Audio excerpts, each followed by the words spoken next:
So hello everyone, welcome to the channel. तो PYQ series हमारी चल रही थी जिसमें हमने बहुत सारे PYQ questions 50 plus PYQ questions हमने कर लिए हैं, है ना। और आज हम 52 क्वेश्चंस पे जाएंगे। आगे की जो अलग अलग तरीके के क्वेश्चंस है, टाइप थोड़े बदल बदल के हम लोग चल रहे हैं, जिससे कि आपको पता चले कि आपको एग्जाम में मैथ्स में आपको कैसे क्वेश्चंस आएंगे। अगर आपको आपकी नवोदय की तैयारी को बहुत ही मजबूत करना है तो आप मेरी प्लेलिस्ट सेक्शन में जाकर, चैनल पे जाकर प्लेलिस्ट सेक्शन में जाकर शुरू से शुरुआत से सारे वीडियोस देख सकते हैं, जिसमें हमने मैथ्स की जो इंपॉर्टेंट पीवाईक्यूज होते हैं जो कि पिछले कई सालों में पूछे जा चुके हैं नवोदय की एग्जाम में, वो सारे हमने वहां पे स्टडी किया है। और हमने ट्रिक्स भी वहां पे बता के रखी है कि आपको किस प्रकार की, मतलब कौन सी ट्रिक आप यूज करोगे और किस तरीके से आपको क्वेश्चन को सॉल्व करना है। ठीक है, तो हर क्वेश्चन को मैं हर वीडियो में आपको बहुत ही आसानी से बताती हूँ कि आपको इस प्रोसेस की एक एक स्टेप में आपको बता के चलती हूँ हर वीडियो में। ठीक है, तो अगर आपने वो वीडियोस नहीं देखे हैं तो मेरी रिक्वेस्ट है कि आप देखें, आपको तैयारी में बहुत अच्छा बेनिफिट उनसे मिलेगा। ठीक है, अब हम हमारा वीडियो स्टार्ट करते हैं। आज कुछ नए क्वेश्चंस हम करेंगे, है ना। हमको नए नए क्वेश्चंस ले रही हूँ मैं, क्योंकि अब हमारी जो तैयारी है वो हमको और भी ज्यादा मजबूत करना है। ठीक है, मैथ्स में हमको 0 से हीरो बनना है और मैथ्स में हमको नवोदय में फुल मार्क्स लाना है। ठीक है, तो ये 52nd क्वेश्चन है आपका। 2100 के अभाज्य गुणनखंड है ना। अभाज्य मैंने आपको बता के रखा है, अभाज्य मतलब होते हैं प्राइम नंबर्स। क्या होते हैं? Prime numbers. गुणनखंड किसको बोलेंगे?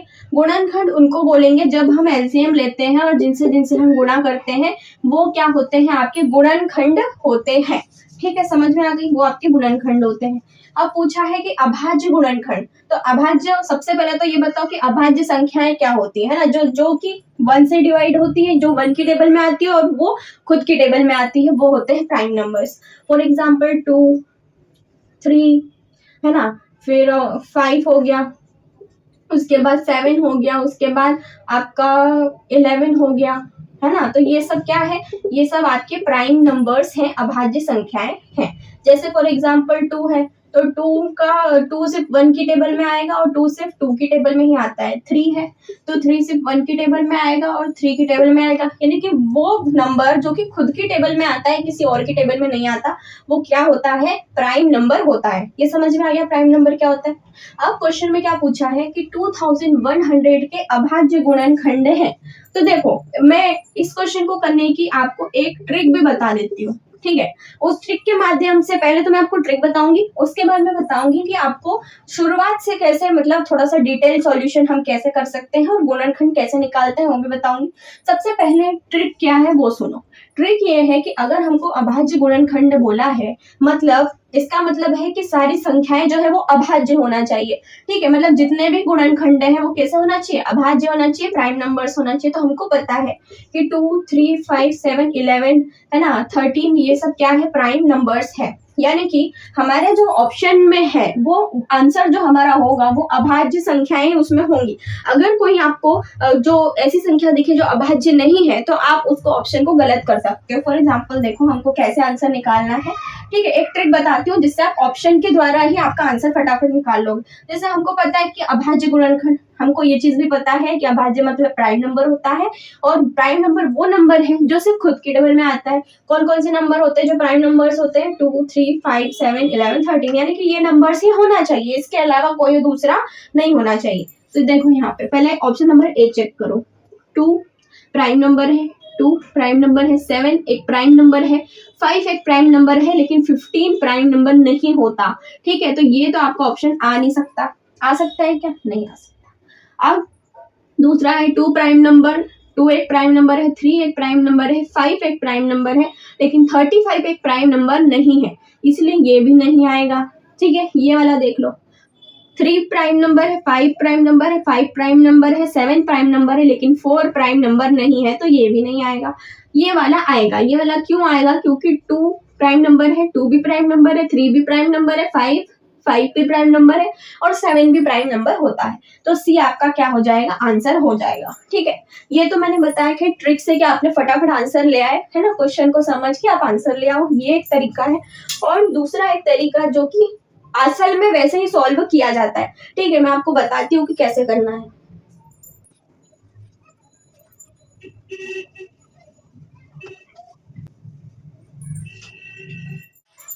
तो देखो यहाँ पे हमको गुणनखंड निकालना है। अभाज्य गुणनखंड निकालने के लिए क्या करना पड़ेगा, इस नंबर के निकालना है, तो इसके हम निकालेंगे गुणनखंड। ठीक है, कैसे निकालेंगे, हमको पता है कि ये 0 है, तो ये अगर 2 से अगर हम सबसे पहले इसको क्या करें, डिवाइड करते हैं, तो 2 से डिवाइड करके देख लो भाई। पहले 2 की टेबल में 2 1 टाइम, ये कट गया, 1 तो आता नहीं है। ठीक है, तो 0 यहाँ पे लगा दो, फिर ये 0 यहाँ उतरेगा 5 टाइम्स, ये कट जाएगा, फिर 0 का 0 यहाँ पे पीछे आ जाएगा, यानी कि 1050 आगे। अब 1050 भी 2 की टेबल से जाएगा, पीछे 0 है तो, है ना। कैसे जाएगा, 1050 है, ये 2 की टेबल से डिवाइड कर दो, 2 की टेबल में 10 आता है 5 बार, है ना। फिर 5, 2 की टेबल में 5 नहीं आता, 4 आता है 2 बार, 4, 1 बचा 10, 525, यहाँ पे आपको मिला 525। ठीक है, अब 525 को आप क्या करोगे, 525 को आप 3 से भी भाग दे सकते हो, है ना। जैसे 525 है, तो इसको अगर आप 3 से डिवाइड करके देखो, तो छोटा क्या आता है भाई, 3 ही आता है एक बार, 5 तो आता नहीं, तो ये 2 हो जाएगा, है ना, ये 2 हो जाएगा। ठीक है, 2 आता नहीं है, ये 2 नीचे उतारेंगे, तो 22 से छोटा क्या आ जाएगा, 22 से छोटा 21 7 टाइम्स, है ना, यहाँ 1 बचेगा, ये 5 वापस यहाँ उतरेगा, तो 3 की टेबल में 15 आता है कितने टाइम, 5 टाइम, ये आपको मिल गया 175। अब यहाँ पे 5 है, ये 5 से जा सकता है अब। ठीक है, अब 3 से नहीं जाएगा, 5 से जाएगा। अब 5 से जाएगा तो 175 को 5 से डिवाइड कर दो, और क्या आता है छोटा, 15 आता है 3 टाइम्स, है ना, 2 बचेंगे, ये बचेगा 25। ठीक है, 25 आता है 5 बार, यहाँ पे आपको मिल गया 35। ठीक है, 35 फिर किससे जाएगा, 35 फिर आपका जाएगा 5 से वापस, कितनी बार, अब 7 बार आपका 35 आ जाएगा। ठीक है, 5 की टेबल में 35 कितनी बार आ जाएगा, 7 बार आ जाएगा, है ना, और 7 से चला जाएगा, है ना। तो ये आपके जो निकल के आ रहे हैं, ये क्या है, गुणनखंड। और अगर आप देखोगे तो ये जितने भी आ रहे हैं, ये सब क्या है, अभाज्य संख्याएं हैं। 2 एक अभाज्य है, 2 एक अभाज्य है, 3 अभाज्य है, 5 है, 5 भी और 7 भी क्या है, एक अभाज्य संख्या है। इसीलिए ये ऑप्शन नंबर सी हमारा क्या हो जाएगा, आंसर। ठीक है, तो ये था तरीका। बाकी आप ऑप्शन से भी कर सकते हो। आपको अगर बोला जा रहा है कि भाई अभाज्य संख्याएं ही होना चाहिए, तो देख लो कौन कौन सी अभाज्य संख्याएं हैं, बस। ठीक है,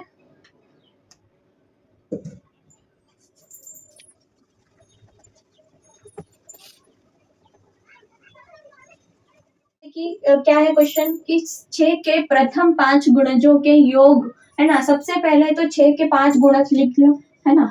6 1 जा 6, 6 2 जा 12, 6 3 जा 18, 6 4 जा 24, 6 5 जा 30।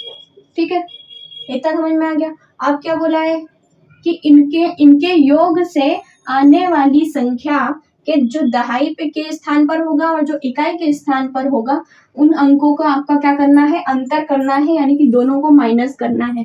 ठीक है, सबसे पहले तो हमको इनका योग करना है, इनका पांचों का योग कर दो, है ना। तो क्या आएगा, 6 और 2 कितना जाएंगे, 8 और 8 16, 17 18 19 20। ठीक है, ऊपर आया 2 2 3 4 5 6 7 8 9, आपको क्या मिला, 90 मिला। ठीक है, अब 90 मिला, उसमें आगे क्या बोल रहे हैं कि आने वाली जो संख्या है उसका दहाई का स्थान और इकाई का स्थान। तो 0 आपका क्या है, इकाई का स्थान है, और 9 आपका दहाई का स्थान है। ठीक है, पीछे से पहले नंबर पर जो होता है वो इकाई का स्थान होता है, और जो दूसरे नंबर पर होता है वो दहाई का स्थान होता है, यानी कि 9 दहाई है और 0 इकाई है। अब इन दोनों को क्या करना है, इसके स्थान पर आए अंकों का अंतर, यानी कि दोनों को माइनस करना है। तो 9 में से अगर आप 0 को माइनस करोगे तो आपको क्या मिलेगा, 9 ही तो मिलेगा। तो 9 आपका क्या हो जाएगा, आंसर। ठीक है, बस ऐसा करना था, बस क्वेश्चन को समझना क्या बोला गया है ना। 2015 में आया था ये क्वेश्चन, और बहुत ही इंपॉर्टेंट क्वेश्चन है। ठीक है, इसमें के क्वेश्चन आपको देखने को मिलेंगे एग्जाम में। बस ऐसे क्वेश्चन में कुछ नहीं करना, बस क्वेश्चन को पढ़ो, समझो कि क्या बोला जा रहा है ना, और उस हिसाब से करो। भाई योग आता तो योग कर देते, और योग भी अगर बोला जाता तो 9 + 0 कितना होता है, 9 ही तो होता है, तो 9 ही आंसर आता। योग भी बोला होता तो, अंतर बोला तो हमने माइनस कर दिया, 9 में से 0 गए तो 9 ही बचेंगे। ठीक है,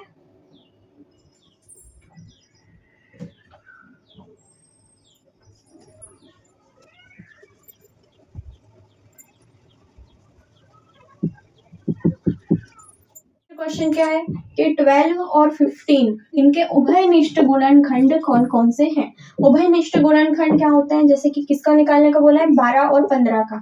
कौन सा खंड, उभयनिष्ठ गुणनखंड, है ना। तो कुछ नहीं करना, जैसे कि 12 और 15 है, ठीक है, ये हमने लिख लिया 12, ये हमने लिख लिया 15, ठीक है। अब हमको देखना है कि 12 किसकी किसकी टेबल में आता है। 1 की टेबल में आएगा 12, 2 की टेबल में भी आता है 12, 12 2 की टेबल में भी आता है, 3 की टेबल में भी आता है 12, ठीक है, और 6 की टेबल में आता है 12 और 12 की टेबल में आता है 12, ठीक है। अब 15 को देखो, 15 किसकी टेबल में आता है, 1 की टेबल में आ जाएगा, 3 की टेबल में आ जाएगा, है ना, 5 की टेबल में आ जाएगा और 15 की टेबल में आ जाएगा, ठीक है। ये है आपके। अब ये हमने लिख लिया कि 12 किसकी किसकी टेबल में आता है, 15 किसकी किसकी टेबल में आता है, ठीक है। अब हमको मैच करना है कि कौन सा ऐसा नंबर है जो 12 के इसमें भी आ रहा है और 15 के इसमें भी आ रहा है। तो सबसे पहला नंबर तो होगा 1, ठीक है, और दूसरा नंबर कौन सा हो जाएगा, 3। तो ये जो नंबर है जो दोनों में कॉमन है वो क्या हो जाएंगे, आपके उभयनिष्ठ गुणनखंड, ठीक है। आगे बात समझ में। तो 1 और 3 जो है वो आपके उभयनिष्ठ गुणनखंड हो जाएंगे, किसके किसके, 12 और 15 के। बस दोनों कौन सी टेबल में, जैसे कि 12 और 15 बोला तो 12 की टेबल में कौन कौन, मतलब 12 किसकी किसकी टेबल में आता है वो लिख लो, 15 किसकी किसकी टेबल में आता है वो लिख लो, जो भी दिया है उसका आपको निकालना पड़ेगा, ठीक है। फिर हमको पता चला कि भाई इसमें कॉमन कौन सा है, यहाँ 1 है, यहाँ भी 1 है, यहाँ 3 है, यहाँ भी 3, इसके अलावा कहीं मैच नहीं हो रहा है। तो 1 और 3 जो कॉमन निकाला हमने वो ही हमारे उभयनिष्ठ गुणनखंड हो जाएंगे। आगे बात समझ में। तो यही आपका क्या हो जाएगा, आंसर,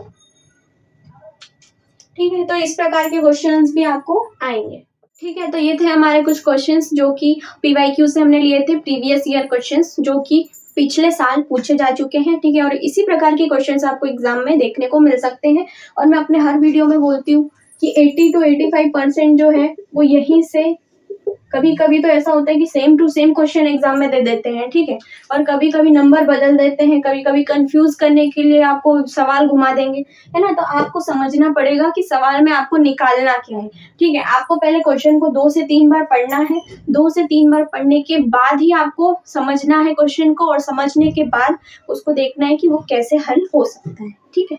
होप आपको वीडियो अच्छा लगा होगा और सारी चीजें आपको समझ में आई होगी, ठीक है। अब हम मिलेंगे नेक्स्ट वीडियो में नेक्स्ट क्वेश्चंस के साथ, नए नए क्वेश्चंस के साथ, है ना। और इन क्वेश्चंस की प्रैक्टिस करते रहना, है ना। प्रैक्टिस करोगे तभी सारी चीजें जो है वो समझ में आएंगी और मैथ्स में अच्छे मार्क्स आप ला पाओगे, ठीक है। तो मिलते हैं नेक्स्ट वीडियो में।